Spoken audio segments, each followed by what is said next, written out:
With enough time for one more classic pay-per-view before the month of January is up, let us revisit a classic Royal Rumble event. And since we are kind of on a kick about anniversaries this year, I'm covering TNA 2006 on the 20th anniversary of those shows. This week I'm going to cover the 35th anniversary of this event, the 1991 Royal Rumble, from Saturday, January 19th at the Miami Arena in Miami, Florida, which, by the way, I would have just turned 6 right before this show. So cool. Nominated by Adam Vanderplum over at patreon.com/wrestlingwithregret. The show kicks right off with a performance of the national anthem, and then we get the theme song, the ba ba ba ba ba ba, and we get Vince McMahon shouting names. Much like WrestleMania 7 a couple of months from now, this show takes on a bit more of a patriotic theme because this takes place 2 days after Operation Desert Storm officially begins as part of the Gulf War. So tension is pretty high right now domestically as this thing is just breaking out. And of course, WWF has ripped their main storyline straight from the headlines about the Gulf War, turning Sergeant Slaughter into an Iraqi sympathizer and really, going full bore. He's linked up with General Adnan, Adnan al-Kaisi, who is a legitimate childhood friend of President Saddam Hussein. And so they use that connection to really throw the anti-American, pro-Iraqi, messaging in the face of the fans of the WWF. And as has been mentioned here and everywhere, it seems this storyline was, not very well received by a lot of fans. Even some wrestlers took issue with this storyline because it was exploiting this potentially very deadly situation over in the Middle East. But we will see how this storyline affects the enjoyment of the live crowd, at least here on this night in Miami. It is a jam-packed Miami arena. 16,000 folks are in attendance for this one. 440,000 pay-per-view buys is up huge from the Rumbles the years before and after, nearly double. Gorilla Monsoon and Roddy Piper are on the call tonight. Piper says there are guys in the back with hair on their teeth, and he puts over the troops, puts over the Armed Forces Network, showing off his yellow ribbon as we go to the opening contest. The Rockers take on the Orient Express, accompanied by their devious manager, Mr. Fuji. The match begins where Jannetty is jumped mid-intro, so Shawn Michaels takes a brief 2-on-1, but Marty comes back in. The Rockers fight back. We get these tandem dives. Marty's working a headlock for the longest time, and I love how Piper is on commentary, not just for this match, but throughout the whole show, because he can be wacky, but he is surprisingly dialed back, and he's actually plays it pretty straight and will give you the analysis of the strategy and the psychology behind the headlock, how it's not meant to be a submission necessarily. It's good on you, Roddy. You're playing it pretty straight. He is very easily impressed because you're just getting some basic international spots here. And he's like, wow, what action! Jannetty looks good against both opponents early on. We get this accidental collision with the heels. Shawn comes in. I love this cutoff by Tanaka, the flying back elbow. We almost get another heel collision. Shawn still gets them. The sleeper is applied. Referee's distracted. That allows Kato to hit the cheap shot on Michaels. Shawn fights back on Tanaka, climbs up for corner punches, turns it into a moonsault. Great double team maneuvering by the Rockers here. We get this double fake out, stereo dives. The crowd is loving it. A couple of minutes later, Tanaka grabs Shawn, guillotining him on the rope. The referee's distracted again. That allows Fuji to hit Shawn in the chest with his cane.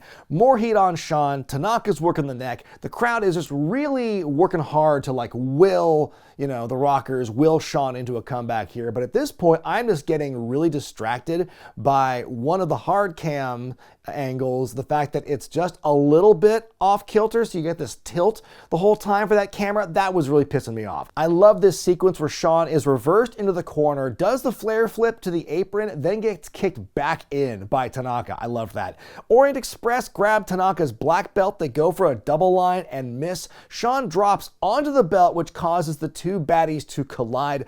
Hot tag to Marty. Marty go bananas, says Gorilla, and he's all over the Express. They go for the rocket launcher, but Tanaka clocks Marty, who drops Shawn out of the ring. Oh no! The Express do some double teaming. Shawn comes back in. He hits Tanaka, then punches Kato, who slingshots Marty into Tanaka for a sunset flip, the cover, and the win. I give it 4 stars out of 5. This was an awesome match to watch. I'd never seen it before, so it was a real delight to catch this for the first time. I mean, just a great story, great selling by Michaels.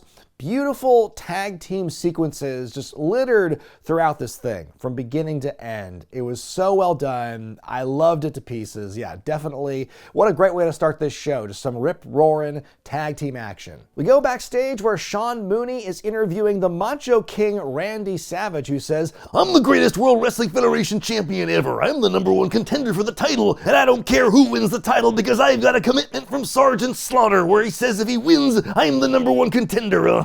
Mooney asks if he's got that commitment for Warrior, and Savage says Sensational Sherry is going to bait the Warrior and get him to make the commitment right now. We go live to ringside where we see Sensational Queen Sherry out on the promo platform with Mean Gene, and she is issuing a challenge to the Ultimate Warrior, bringing up how Slaughter is this honorable man. He has committed to giving the Macho Man a title shot should he win. So, Warrior, though, I don't think you're very honorable. I think you've got a yellow streak from the top of your hair down to the bottom of your toes. Will you be honorable? And while she's talking, we see Savage in picture looking on going, "Oh yeah, I'm gonna do some finger wiggles, Then after a minute, out comes the champ, the Ultimate Warrior, wearing the same USA leather jacket that Lex Luger would wear in a few years. They just keep that in the closet somewhere. So Sherry starts talking to the Warrior and asking if he'll give Savage a title match. Warrior is not responding. Then Sherry starts to turn on the charm and is all like, "I like your eyes, I like your lips, I like to touch your chest."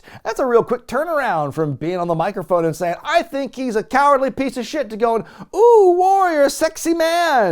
She even leans in for a kiss, but Warrior flinches, then shows off his big ol' horse teeth. She even takes a knee, and the fans are like, "Whoa!" Warrior suddenly starts to smell his fingers, which is a crazy visual. Then he shows off them chompers again. Sherry keeps asking, "Will you be honorable? Will you give Savage this title match?" And then the Warrior just spits off to the side and violently jiggles his face and screams, "No!" and storms off. Wow, what an amazing range of emotions on display from both of the individuals in that scene. Then we go to the back. We see Savage is livid. He's throwing furniture around. "I'm gonna get him right now." He literally sprints through the arena from like one end to the other to get to Sherry, and like Warrior's not there. He's hopping mad. This is a fantastic segment. This not only does a great job setting things up for later on in this show, but is also just a great bunch of individual performances, like Sherry and Warrior especially. Warrior doing more with less, you know? He only has one line, one word, and like that's all he needed to do. Because Sherry is, you know, she's the one working the magic here and doing all the things, and Warrior just has to be there and be stoic and be strong and be like, "Yeah, America," and like that's all he's got to do, and the fans are eating it up. WrestleMania 7's coming to the Los Angeles Memorial Coliseum. No, it isn't. Up next, the Big Boss Man takes on the Barbarian, accompanied by Bobby the Brain Heenan. The Boss Man still has Heenan in his sights for months at this point, after all the nasty comments that Heenan and Rick Rude, but we don't talk about him anymore, said about the Boss Man's mama, who at this point I feel that has got to be one of wrestling's greatest mothers. As a matter of fact, if I did a Mount Rushmore of wrestling mamas, I would say Mama Bossman, Mama Cornette, Mama Benjamin, and Judy Bagwell. The match is about to start and Piper says, "Well, jump in there, boob." I think he refers to Bobby as Boobsy all night here. We get a Weasel chant as the match begins. The Boss Man starts off quick with a snug looking boot and follows up with a back elbow. Barbarian cuts off Boss Man with a nice thumb to the eye. He comes from the top with a flying nothing, but Boss Man strikes back. Big clothesline, sending both men out. Boss Man gets knocked out of the ring, caught up in the ropes by his ankle, and from there the tide really turns. We get this really interesting long shot where Heenan has this very long and drawn out stalking of Boss Man on the outside just before the cheap shot. More power moves by Barbarian. He gets the Boss Man in a bear hug for a good while, who finally gets out of it by throwing headbutts. Then it bites a nose. Enziguri by the Boss Man, and both men are down. Boss Man's damn near folded in half on this roll up. We get another double down. Barb goes up to the top once again. We get a flying clothesline. Boss Man gets a foot on the ropes. ropes. Barb then hits the ropes, and Boss Man catches him in a sort of Boss Man slam. And ooh, that was a very close call on the rope break there by a fingertip. Barb with a very silly looking pile driver to Boss Man. Boss Man was not about that bump. We get another top rope attack, but the Boss Man rolls through into a cover. The Boss Man gets the win, and Heenan is booking it out of there. I give it 2.5 stars out of 5. I think that this match could have benefited from being a couple of minutes shorter, and certainly there were some points in this match where it made me think, oh God, like kind of cringe moments here, but I think for the most part it was a solid Haas match. Sean Mooney is in the locker room with Sergeant Slaughter and General Adnan. Adnan speaks in Arabic, putting over Slaughter as the Sarge looks on, and Slaughter says, if you think there's turmoil in the world today, you wait till I leave this area and face the ultimate puke for the WWF Championship. He says, what these maggots need is a leader, and I, Sergeant Slaughter, will be their new leader. I am someone they can look up to and respect. Ultimate Warrior, your weeks and your days, your hours are no longer numbered, your seconds are numbered. Good promo, trying to put fear into the hearts of Americans, where Slaughter will, be an extension of the oppressive rule of President Saddam Hussein, he and his curly boots. But we go to the promo zone where Mean Gene's interviewing the champ, the Ultimate Warrior. What's he gonna say? Who is gonna give the orders in the ring tonight? The Warrior says, I follow orders not from you, Sergeant Slaughter, but only from the warriors that ride up on my back. And he says, the turmoil you have created is nothing but a grain of sand in a desert where a foxhole will be created that will lead you down to defeat. Then he says the only ones who would follow Slaughter are demented. And he says tonight he walks away the ultimate victor. So we go to that match for the World Wrestling Federation Championship. The Ultimate Warrior, decked out all in red, white, and blue, defends against that evil turncoat, that Iraqi sympathizer, Sergeant Slaughter. It was last year at SummerSlam when Slaughter returned to the company after spending time in the AWA. He is a baddie. He's a heel now. He says America has gotten soft. And wouldn't you know it, he ends up aligning with Saddam Hussein and the Iraqi regime there, which of course is the big hot button issue in the current events of the time. The Warrior comes sprinting down to the ring. He ducks 2 flagpole shots from the baddies. He crashes into all of them. He breaks the flagpole in half. He rips the flag up, tears off a part of it, and shoves it in Slaughter's mouth. The fans are loving this. One of the biggest pops of the night is for this moment. Hey, can't do stuff like that anymore. Adnan's retreating. He's out of there. Slaughter gets the hell beaten out of him in the early going. A couple of the trademark Robert Remus bumps. In comes sensational Sherry with an outfit change. She trips up the Warrior, leads him on a chase up the ramp, and lying in wait is the Macho King Randy Savage. He jumps the Warrior, he decks him with this big light, and he runs away. The ref misses all of that. He starts a count, but Slaughter keeps stopping him. He doesn't want to win this way. Big USA chance to will the Warrior on. We go back to the ring. Slaughter puts on the pressure. We get a double line. Both men are down. Slaughter sets up for the axe handle. He's setting up. Just kidding. Bear hug time. The Warrior does fight out of that. Then later, Slaughter putting the camel clutch on Warrior. And already you can see the latter half, the bottom half of his body is hanging out of the ring. But he puts the hold on and the ref's I don't see it at first. What? How do you not tell that? You're feet away from the ropes this time. Warrior begins to him up, does his little dance, throws the clotheslines and the shoulder tackle. Out comes Sherry again, this time with a scepter. It would have been hilarious if she came out with a third costume change. Warrior grabs her by the hair, brings her into the ring. The Macho King runs back out and he catches Sherry in midair from a big press slam to the outside by U-dubs. The referee reprimands Slaughter for choking. That allows Savage to dink Warrior with the scepter. Man, that is a nasty looking shot. Savage and Sherry run off. Slaughter with one final elbow, the cover, the 3. No, this can't be happening. Not like this. We get a big bullshit chant from the audience as the Warrior starts to finally get up. He shakes off the cobwebs and then just immediately sprints to the back, going after Savage. Who gives a fuck about the belt? He doesn't, apparently, because We cut back to the ring, Slaughter still standing there, and then finally we hear from Howard Finkel, the official announcement that Slaughter is the new champion, and both Monsoon and Piper are screaming, "No, that's bull!" And the crowd is booing. Wouldn't that have been amazing if, like, for some reason, the decision was reversed, and so actually you're a winner by disqualification, the Ultimate Warrior. And so Slaughter's just standing in the ring like a dumbass, and then Warrior, who's already out, he has to just kind of run back. It's like, "I'll be taking this now, actually," and then just runs away. I give it 3.5 stars out of 5. This is a great story in this matchup, and it is a fantastic piece of like WWE lore, you know, the setup to WrestleMania 7, the dark day of Sergeant Slaughter, the evil Iraqi sympathizer, dealing this huge blow to America by winning the world title. And I thought they did a great job in protecting the Warrior in defeat to show how many people it took to actually beat him. I thought it was a good follow-up to that opening bit or the earlier bit with Sherry and Warrior, and this is like the natural consequence of that. I think that it is a very controversial move for them to be doing all this in conjunction with the Gulf War. But honestly, there is no other like top heel situation that makes any other sense right now, you know? So this does seem like the most logical thing. I said this before in my Mania 7 review. If you don't have Sheik Tugboat, who else are you gonna get? Like, what else is on the table as far as like a nice heel hook to go into Mania? It's got to be this at this point, because like no one else, there's no other top heel in the company at this point that comes anywhere close. Damn, how do we make the kids happy again after this real sad time? Hey everyone, bird, bird, bird, do the bird, bird, bird. It's Koko Ware taking on Mountie, accompanied by Jimmy Hart.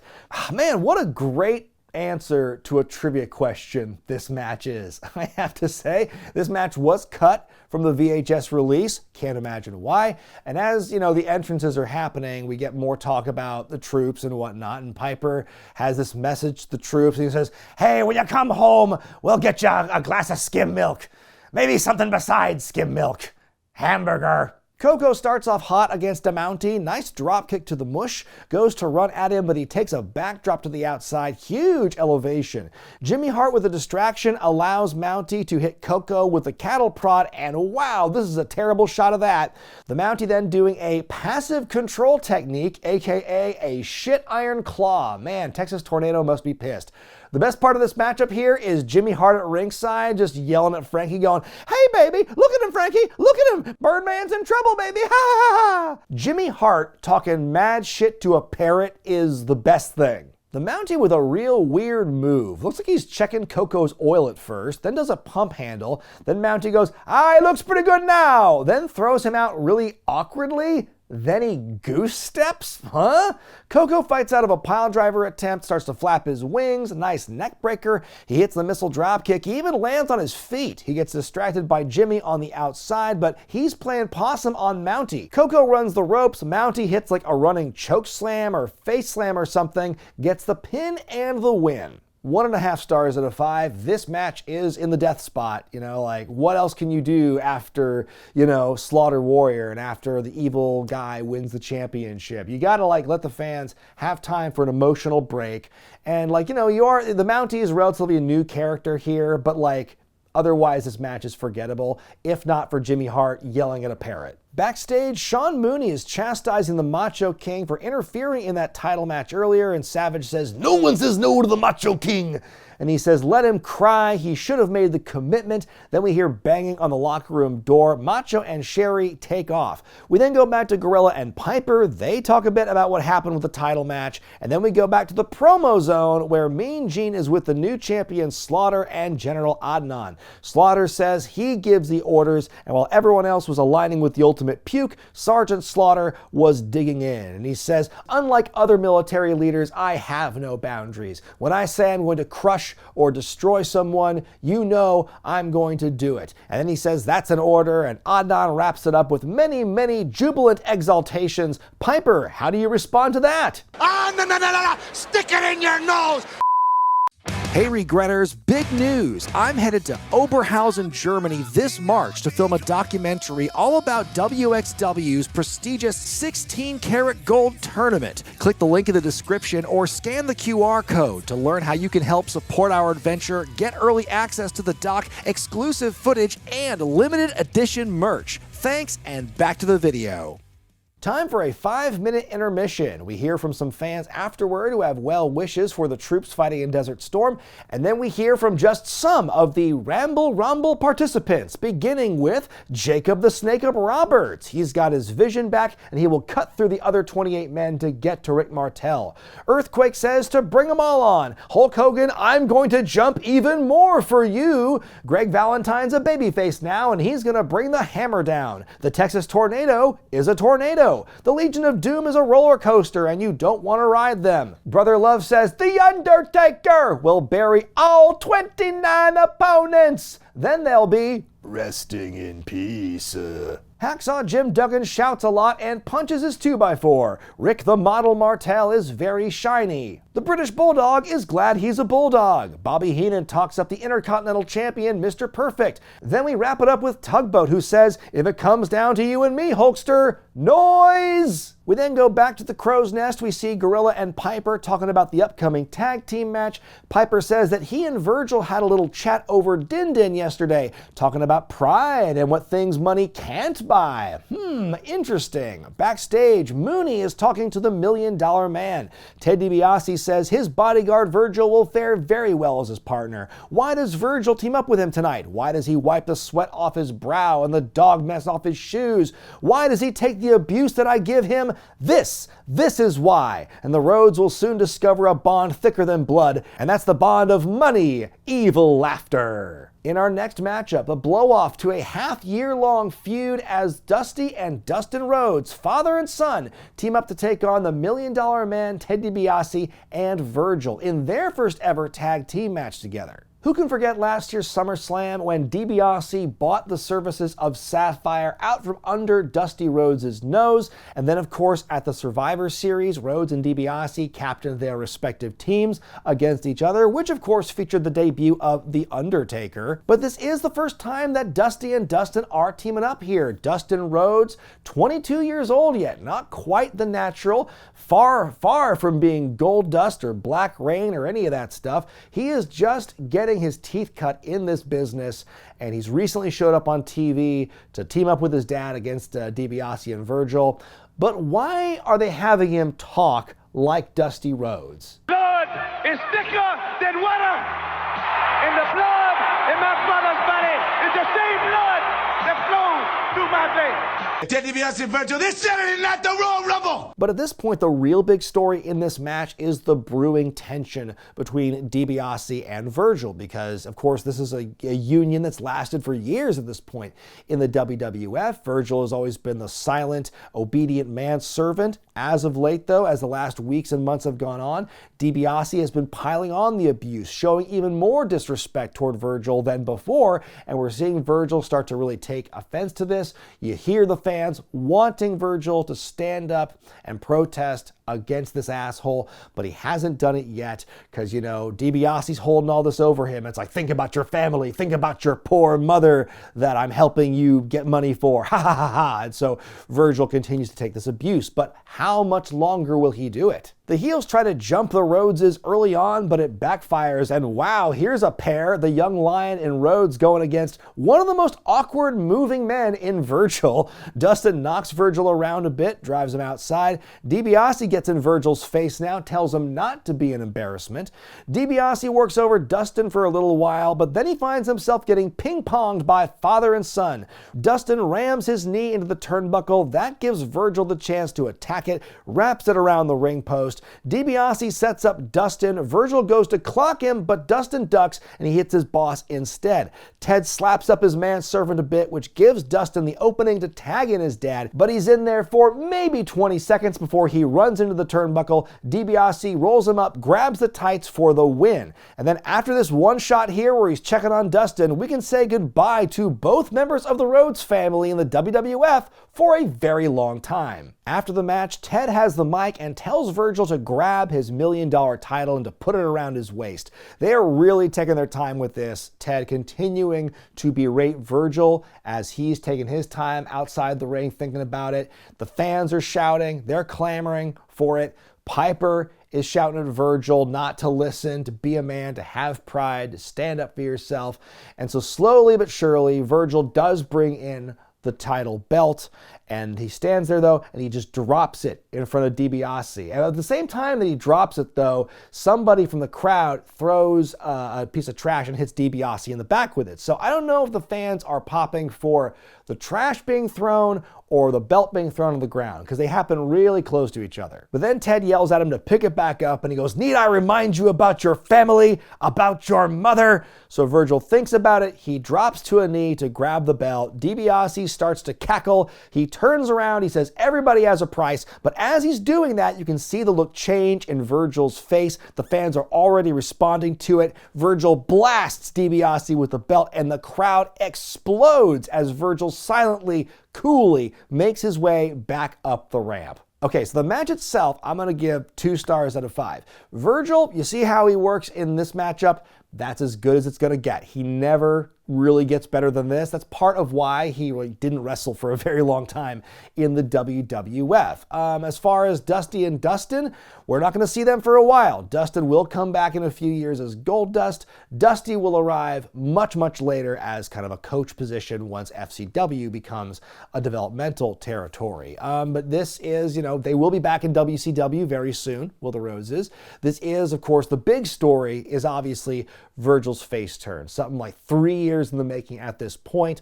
One of the biggest pops of the night, it was this, and it was like Warrior tearing up the Iraqi flag. Those were 2 of the biggest reactions of the whole night. And, Piper being kind of the mentor on commentary really helped sell it on TV, was a really nice added layer. Mean Gene's in the promo zone with Hulk Hogan. It's every man for himself in the Rumble. "Well, you know something, Mean Gene? I'm the last one doing a promo, which means I'm probably going to win this Rumble, dude. I'm fighting for the troops, and this WrestleMania main event looks more obvious than ever, dude. So I'm fighting for truth, justice, and the American way, Jack." And then out of nowhere, Gene's just like, "Oh, Hogan, I just received word that Sergeant Slaughter's in the back defacing an American flag. What do you say to that? Unsubstantiated off-camera rumor, Hogan." And he's like, "Oh, brother, that's the worst thing. Oh, I'm gonna get him. His title reign's gonna be shorter than Suit Damn Hussein. You know who I'm talking about, dude." Like, whoa, what the fuck? Like, this is how rumors get started. What do you mean you heard? Like, that's such a bullshit way of doing it. Like, hey, we're gonna burn the Hulk Hogan shirt. We're not going to burn the flag on camera. Oh, but we're going to talk about it off camera. "Oh, no, Hulk, you don't want to hear what he's doing to the flag. Oh, he's spitting on it. No. Oh, no, now he's taking a piss. I can't believe it." It's time for the main event, the Royal Rumble match. Now, at this point in the match's history, there are no stakes involved for the winner, but considering who is winning this matchup and what the Mania main event is going to be, this one might as well. Number 1, Tag Team Champion Bret the Hitman Hart. At number 2, fellow Canadian Dino Bravo. At one point, Bret is really close to eliminating Dino, and you can tell one of the referees for this matchup is a young Shane McMahon who says, "Whoa, whoa, whoa, whoa, whoa, whoa, feet gotta be on the floor. Whoa, whoa, whoa, props to my pops." 2 minutes later, we get number 3, Greg Valentine, who eliminates Dino Bravo. Hammer's had enough of his former manager in Jimmy Hart, but that gives Bret a chance to come back. Number 4, Paul Roma, the glory of Power and Glory. Number 5 is the Texas Tornado, Kerry Von Erich, who hits his discus punch on Valentine. Number 6, Rick Martel, he is Model. Number 7, Saba Simba, or as Piper once said, "That ain't no Saba Simba, that's Tony Atlas." Martel fighting tooth and nail to stay in the ring, the story of his time in this match. As the clock winds down, number 8 is Bushwhacker Butch. The fans are going nuts. They're doing the arms thing as he stomps around the ring. Saba Simba looks to dump Martel out of the ring, but the model outwits him. Out he goes. Number 9, Jacob the Snake Up Roberts, who makes a beeline for Martel, the man who blinded him several months ago. The model briefly escapes the ring to get away from him. At number 10, it's the other half of Power and Glory, story, Hercules. Number 11, Tito Santana. Meanwhile, Roma hurls himself over the top rope and goes outside. Number 12, it's The Undertaker with Brother Love, or as Piper calls him, the Cellulite King. Taker dumps out Brett, who's been in there from the start. Number 13 is Jiminy Snuka. The Undertaker eliminates Butch. The Dead Man is absorbing a lot of shots from a variety of guys here. Number 14, he's happy to be a Bulldog. It's the British Bulldog, Davey Boy Smith. We're at the halfway point at number 15, Demolition Smash. We've got he and Bulldog knocking each other around. Whoa, whoa, whoa, whoa, in the ring, let's go, props to my pops. Martel on the outside of the apron, he yoinks Jake from the inside out and eliminates him. Number 16 is Road Warrior Hawk. At number 17, the Royal Rumble is about to get its ass franchised because Shane Douglas is here. I will be seeing him on this channel all year, folks. Taker eliminates Tornado. Hawk throws out the Superfly. Number 18, it's Animal. Nope, Joe, you jumped your cue. This is officially meant to be Randy Savage's spot. We find out by the end of the match, but he fails to show, probably still running from the Warrior. At number 19, now Road Warrior Animal makes his way to the ring. The LOD work together to eliminate The Undertaker, but then right after that, Martel and Hercules take out Hawk. We briefly get a preview of a big match coming up at WrestleMania 32. You think you're special. At number 20, it's Demolition Crush. He and Smash get to work on Davey Boy. A lot of punching and stomping and walking around at this point in the match. Martel continues to hold on. Even when he struggles, he is model. Number 21, Hacksaw Jim Duggan. At number 22, Earthquake with Jimmy Hart. We get a face-off with he and Animal. Quake using Animal's momentum against him, and he flies out. At number 23, Mr. Perfect alongside Bobby Heenan. Look at that towel catch. That's magnificent. Perfect eliminates Duggan. At number 24, Hulk Hogan, the winner of last year's Rumble match, has arrived, and the Hulkamaniacs are very loud for him. Out goes Smash. At number 25, it's Haku, better known as the Man Called Ming. Hogan dumps Valentine out. Martel rips Hogan's shirt off of his own body and chokes him with it. What a bastard. Everyone knows the only guy allowed to tear Hogan's shirt is Hogan himself. Number 26, Jimmy Jam Neidhart, the other half of the tag team champs. Quake eliminates Tito, and I just realized that like all the managers are out there now. It's like a whole manager conference. Number 27, Bushwhacker Luke. In he goes, out he goes. Okay, that was pretty amazing. This match did need some levity.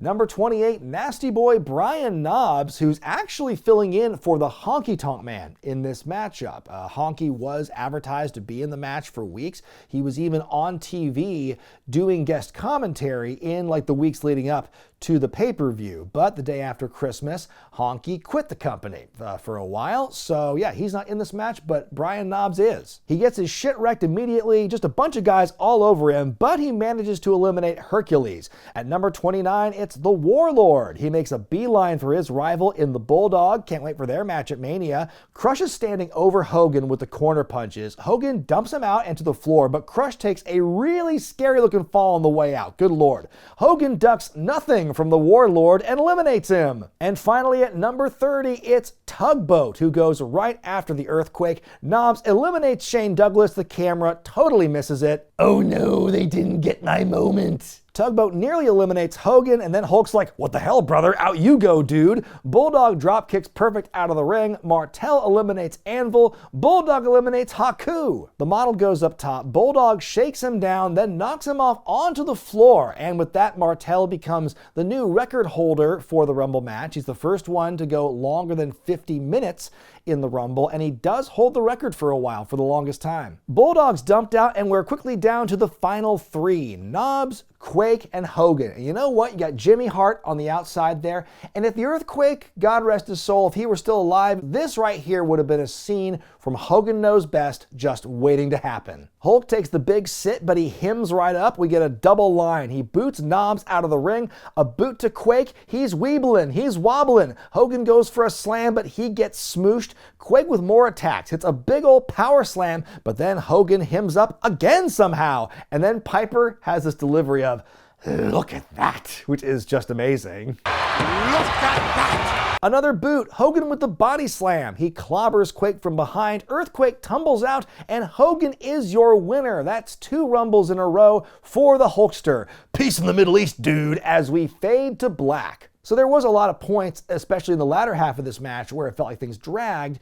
but there were a couple of story threads throughout, a couple of individual performances that I really enjoyed. This is a Rumble match that it had a fair number of stories within it, but really low on like name value, star power, if that makes any sense, because, you knew exactly who was going to win this one. It's Hulk Hogan. Who else is going to fight Slaughter? Who else is going to have the momentum to fight in the main event? And that's something else that I think is so confusing about watching wrestling during this period, because I didn't watch during this time.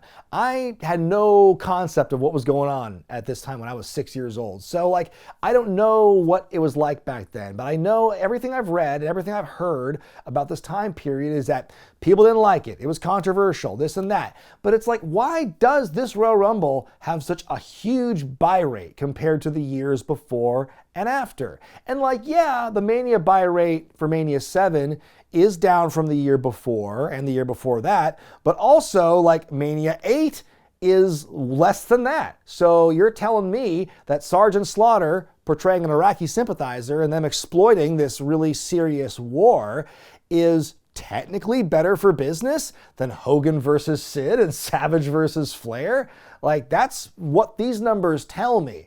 So maybe the Gulf War stuff and them exploiting that might have turned off more fans, but you look at the success of this Royal Rumble, for instance, and you look at, the crowd responses, and it's definitely got people in a fervor. And even though it does put Slaughter in this immense amount of danger, for real life, he had to wait hours upon hours after the show was over just to safely leave the Miami arena, and he and his family had to get security detail. I've talked about this a little bit more in my Mania 7 review, that for all the controversy that this storyline seems to generate, the fans who were there were certainly digging it. My grade for the 1991 Royal Rumble event is a B+.